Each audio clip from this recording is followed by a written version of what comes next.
em uma população que majoritariamente é analfabeta. Eu acho que o grande papel da imprensa negra é o de articular. Ela é um instrumento político.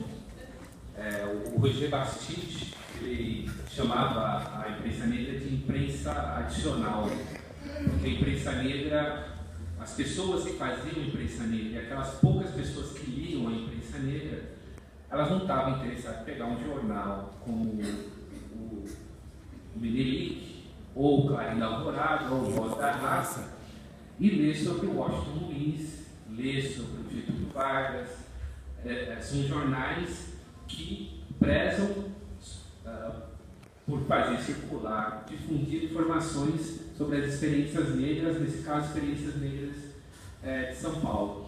E como instrumento político, eu acho que ela tem um impacto importante, interessante, que é o que eu falei anteriormente, de articulação de ativistas negros na cidade de São Paulo.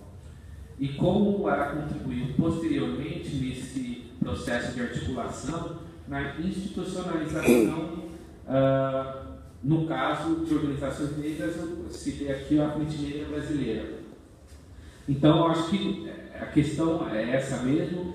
Ela é uma imprensa para poucos, lida por poucos, circulou basicamente entre ativistas negros, famílias dos ativistas negros, alguns clubes sociais negros de São Paulo, mas no momento em que ela contribui com uma organização como a Frente Negra, aí você ganha uma outra dimensão, né, do valor desses jornais escritos pelos negros da cidade de São Paulo na década de 20 e 30, porque esse exemplo da escola é uma entre várias iniciativas da Frente Negra Brasileira. Eu acho que os membros da Frente Negra Brasileira tinham consciência de que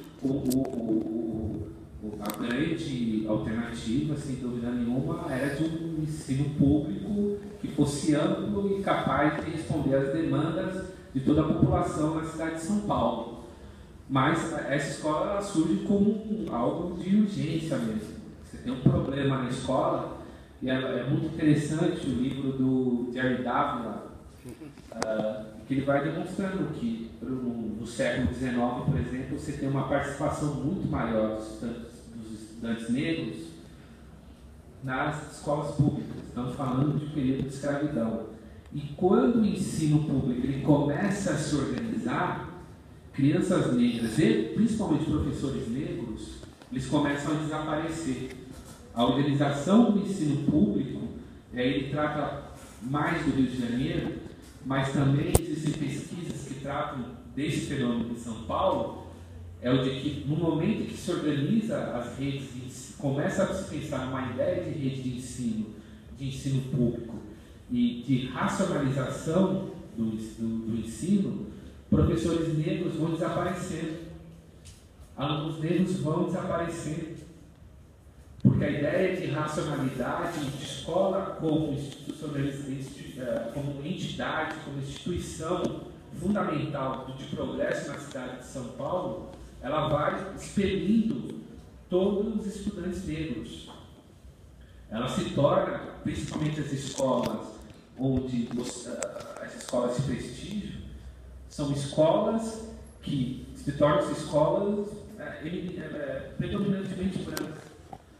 Eu não sei como são em outros estados, outras cidades, mas na cidade de São Paulo tem um discurso na minha época.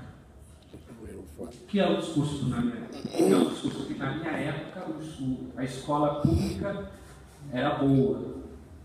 Mas na minha época, entre aspas, a escola pública não trabalhava com a ideia de inclusão enquanto valor. E agora a gente está num outro momento, que aí depois eu vou discutir da consciência negra, é de pensar numa escola inclusiva, e nessa escola inclusiva, a ideia de diversidade como valor. Então, a escola pública, no discurso dessas pessoas, ela era muito boa, muito interessante, porque ela não era inclusiva, pelo contrário, ela era exclusiva. Não havia interesse em manter alunos pobres e alunos negros na escola. Estudar, estudou, não estudar, não estudou.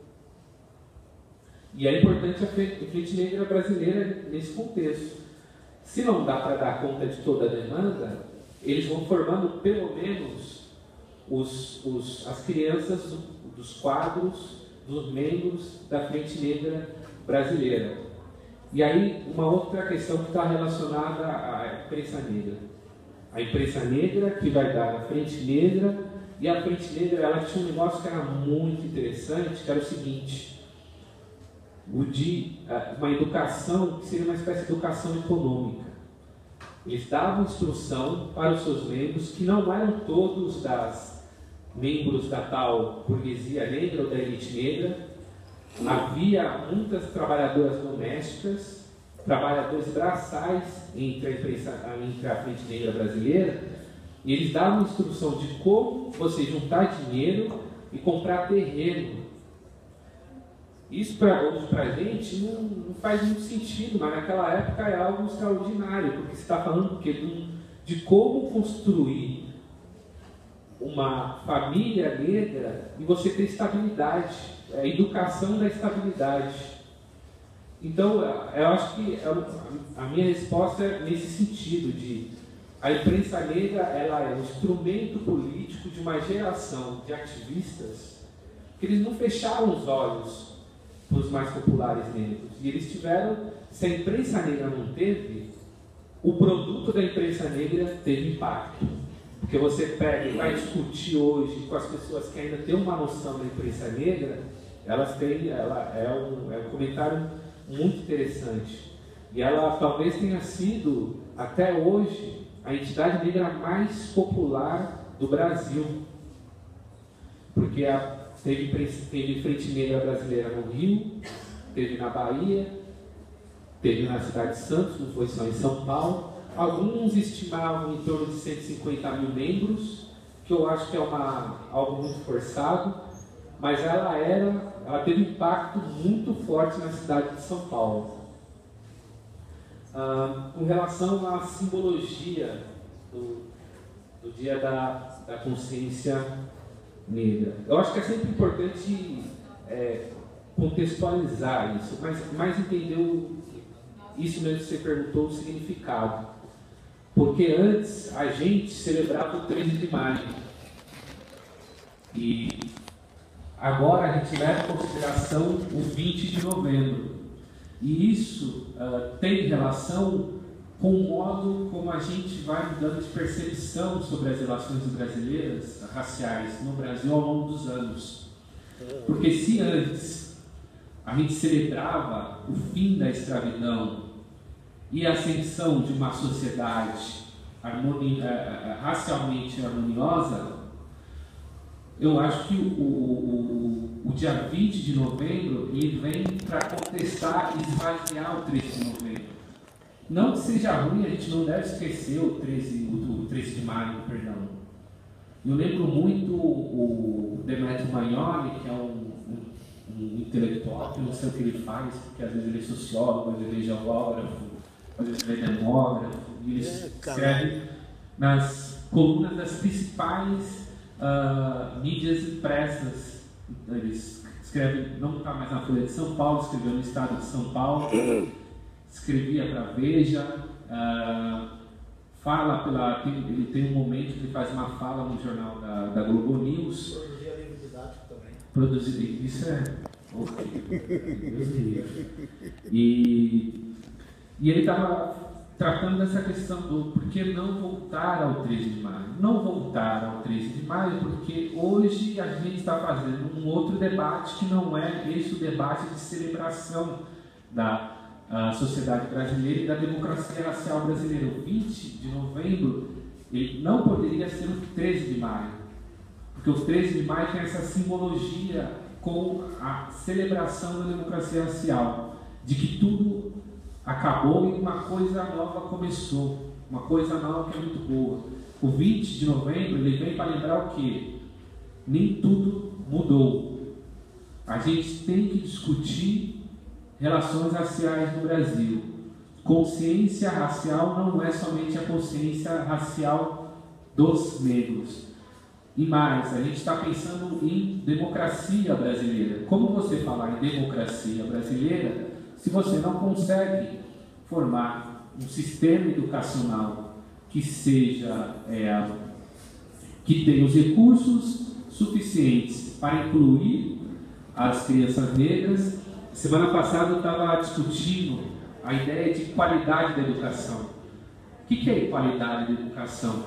Qualidade da educação tem que levar em consideração também um tipo de educação que leva em consideração a demanda das crianças negras. Então, pensar o Dia da Consciência Negra enquanto um dia em que a gente vai pensar a democracia brasileira, as instituições democráticas brasileiras a partir da experiência do negro, a partir das relações raciais.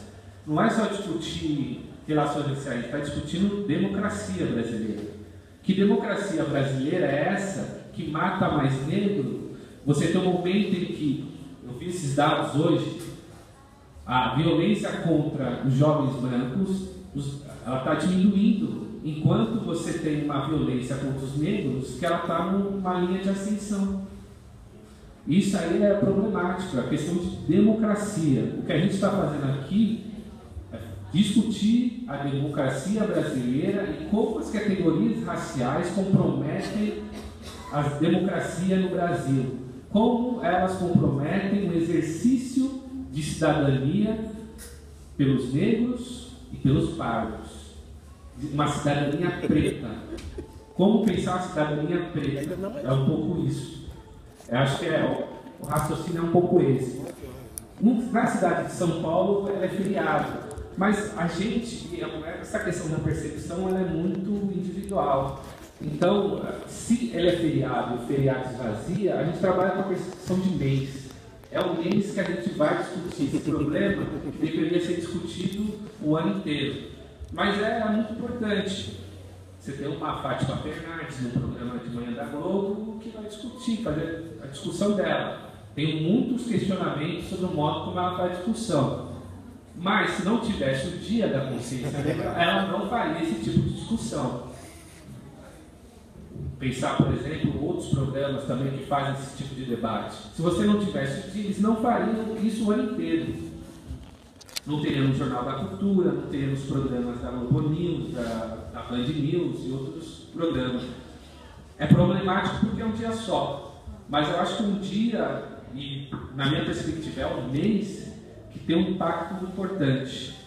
E a gente tem que discutir a consciência negra nesses termos. Da democracia, discutir democracia a partir do viés das relações raciais. De como a gente tem dificuldade de pensar uma cidadania para um grupo de pretos, de negros e brancos.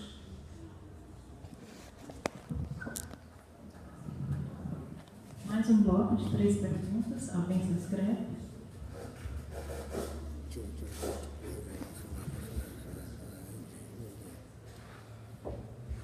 Ok. Então, agradecemos a todos que estiveram presentes nesta noite, a Escola Pio XII também que esteve com a gente nessa noite, e convidamos a todos os presentes para continuarem participando da programação da 8ª Semana de Consciência Negra e o 8º Secone. Deixamos nosso convite, participem no próximo dia das atividades dessa semana. Boa noite e até amanhã às 8 horas da manhã com a palestra do professor Dr. Fábio Cardias Gomes, da UEMA de Imperatriz.